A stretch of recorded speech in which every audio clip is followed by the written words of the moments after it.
They said it was just another photo shoot. A simple session, nothing special, nothing unusual. But the people who were there that day would later admit that something felt different the moment Marilyn walked into the room. The photographer noticed it first.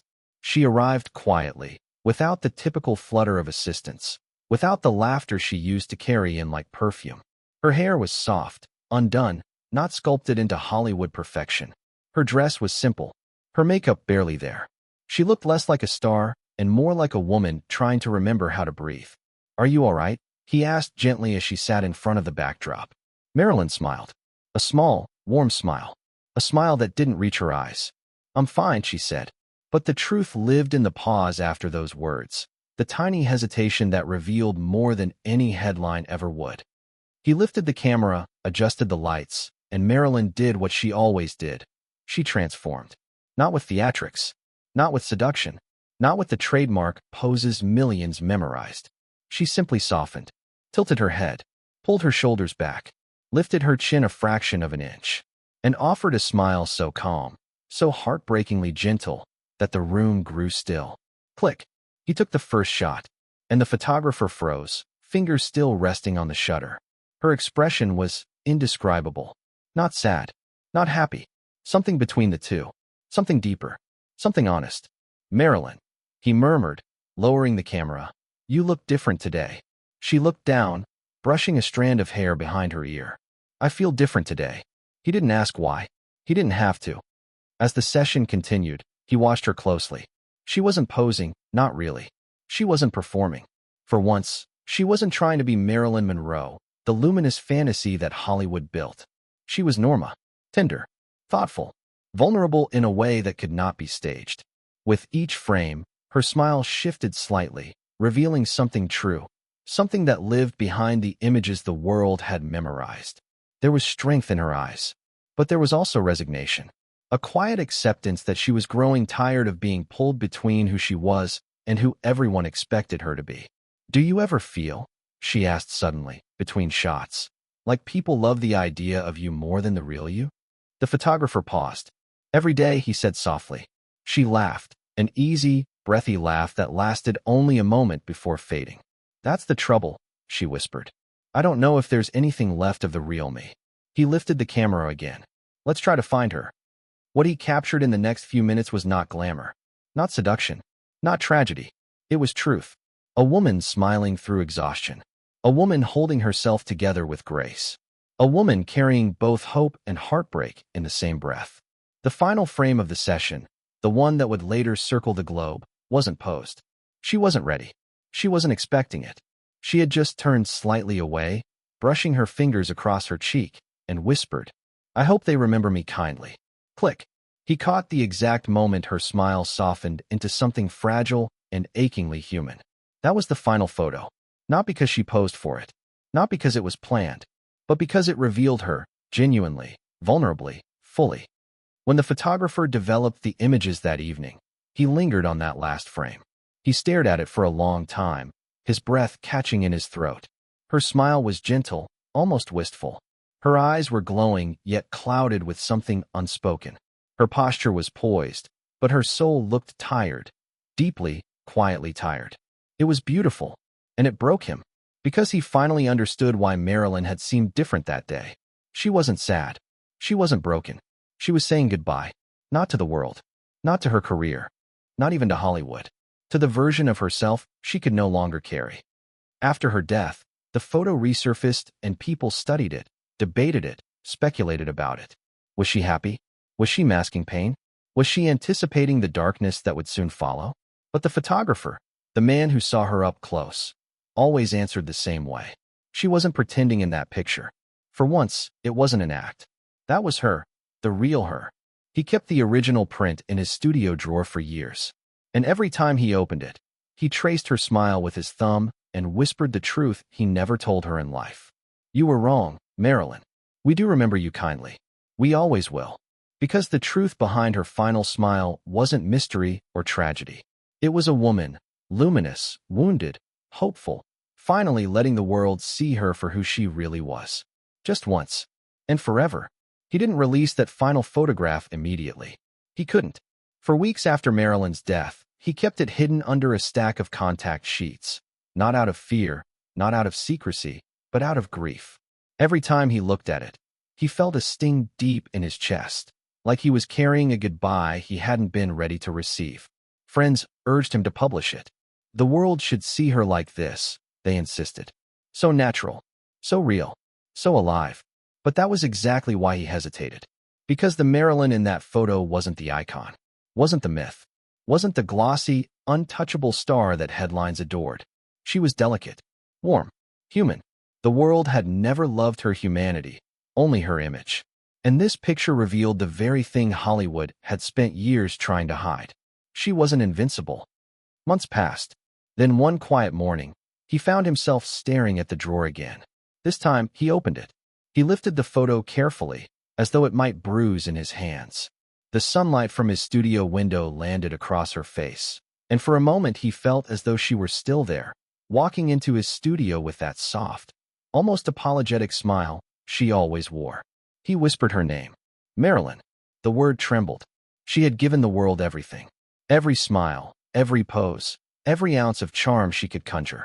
And what had the world given her in return? Expectations so heavy they crushed her. Loneliness disguised as adoration. Fame without protection. Love without empathy. The least he could give her now was truth. Not the studio's truth. Not the tabloid's truth. Not Hollywood's polished, sanitized truth. Her truth. The quiet truth behind her final smile. So he prepared the photo, cleaned the negative, adjusted the light, printed it by hand, just as he had done in the old days when photography was a craft of devotion, not commerce.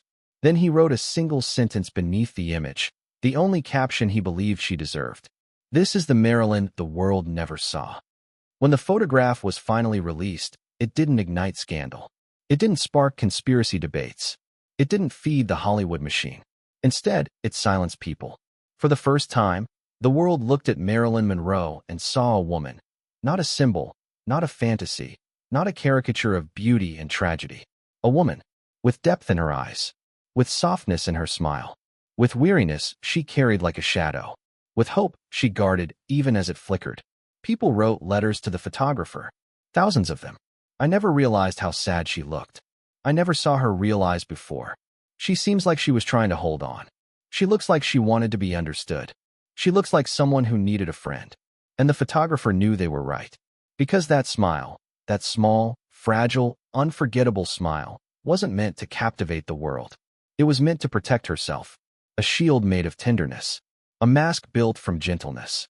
A final act of bravery from a woman who had been asked, every single day of her life, to smile even when she was breaking.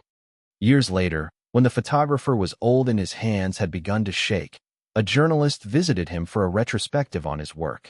They walked through his studio, past prints of presidents, models, musicians, cultural icons. But he noticed something.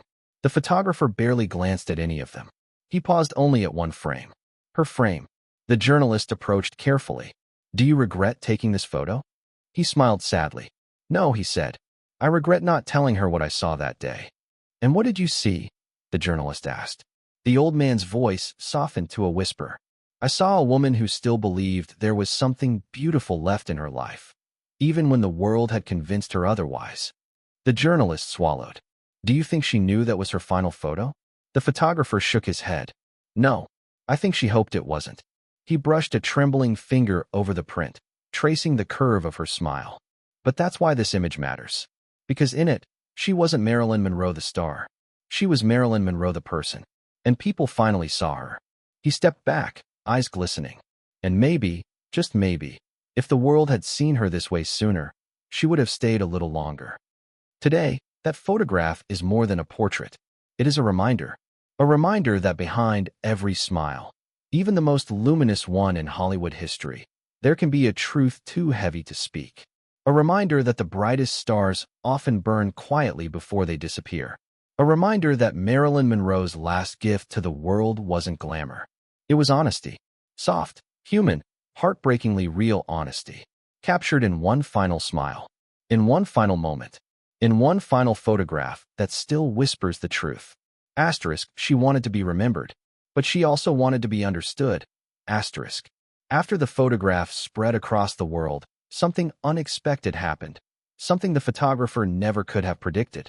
People began to write not about Marilyn Monroe the icon, but about Marilyn Monroe the woman.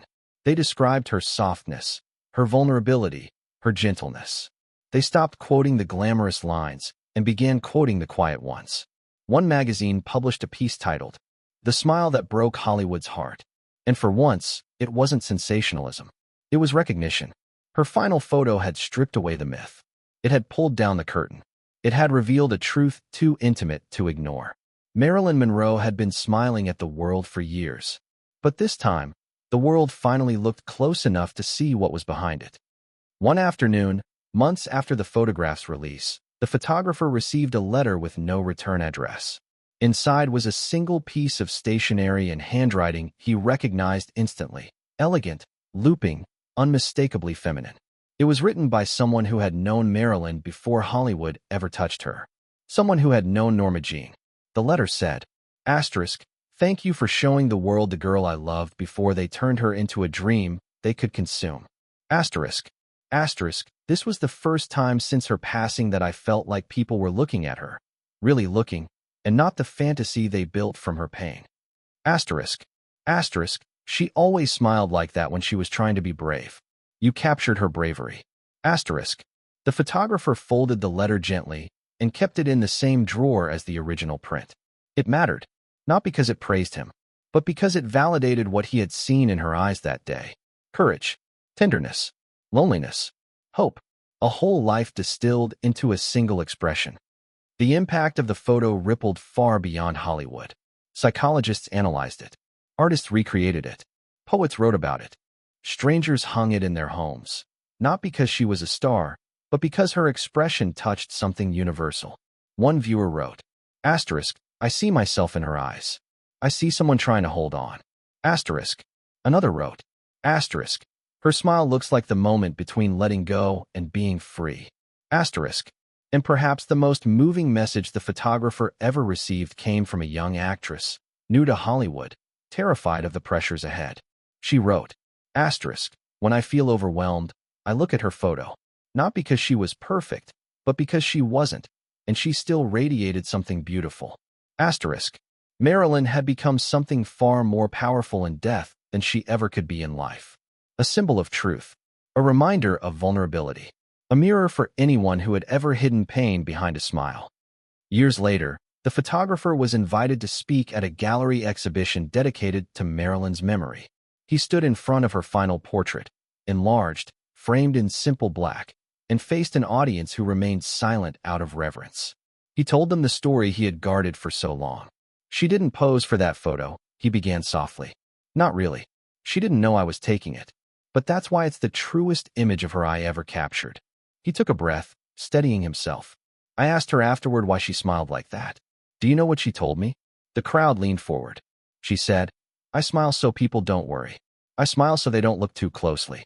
I smile because if I stop smiling, I don't know what will happen." He looked up at the portrait. She wasn't smiling for the camera, he said.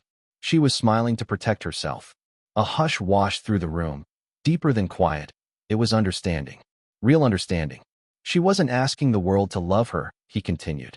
She was asking the world to see her. And that day, just for a moment, she let herself be seen. He stepped aside, letting the audience absorb her expression. "Look at her eyes," he whispered. "There's sadness, yes, but there's also gratitude, warmth, a little mischief, a little hope." She wasn't saying goodbye. She was saying, "This is me." He paused, unable to speak for a few seconds.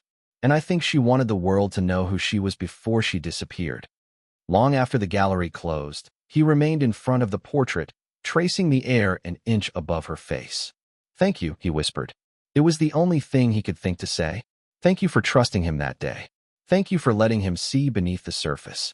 Thank you for giving the world one final gift, the most honest smile she ever wore. As he turned to leave, he glanced back one last time. And for a split second, a trick of the light, a trick of memory, it looked as though her lips had softened into a slightly wider smile, as if she, too, were saying thank you. Not for the fame, not for the exhibition, not for the legacy, but for being remembered, not as a legend, but as a woman whose final smile still whispers the truth. Asterisk, I was here. I mattered. I was more than what they made me. Asterisk,